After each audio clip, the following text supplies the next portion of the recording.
Today's Gospel reading is one of several controversy stories told in the course of Mark's account of Jesus' ministry, his passion, death, and resurrection in Jerusalem.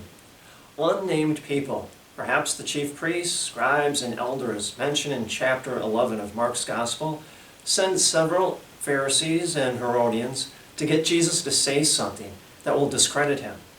The Herodians were mentioned earlier in chapter 3.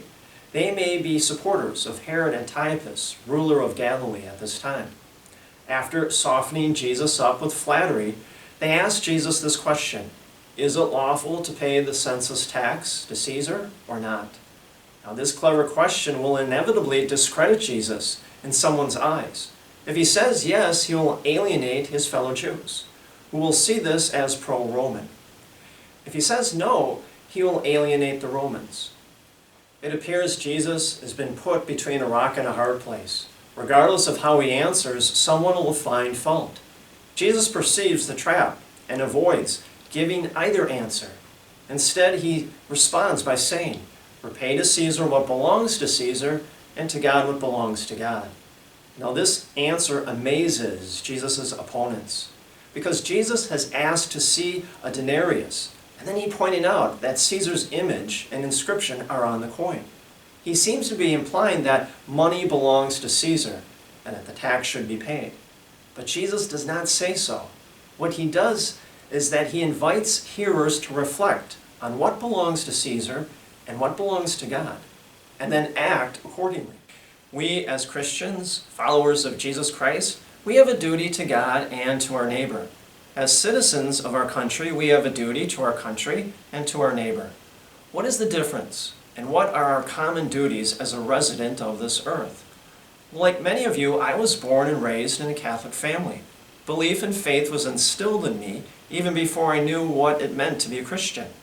It's a hands-on faith from our parents with the instruction to love God in our life and to do good to our neighbors. Being a citizen of our country is another journey.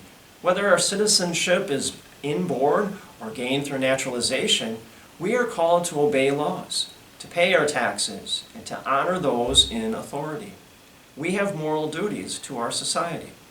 When our faith is in question and we struggle, challenges may arise. Jesus is not exempt from those societal pressures either. It says back in the Gospel, they sent some Pharisees and Herodians to him to ensnare him in his speech. All life involves pressure, including our own decisions. Our duty calls us to make wise and prudent responses. We continue to hope, to be steadfast, as we hold God's promise of new heavens and a new earth in which righteousness dwells. Peter chapter 3. Jesus is leading us in that direction with instructions to his disciples. Repay to Caesar what belongs to Caesar, and repay to God what belongs to God. We are called to love God faithfully as we strive to be good citizens.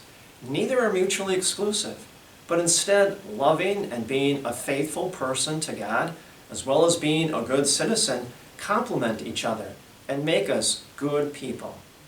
Stay spiritually strong, everybody.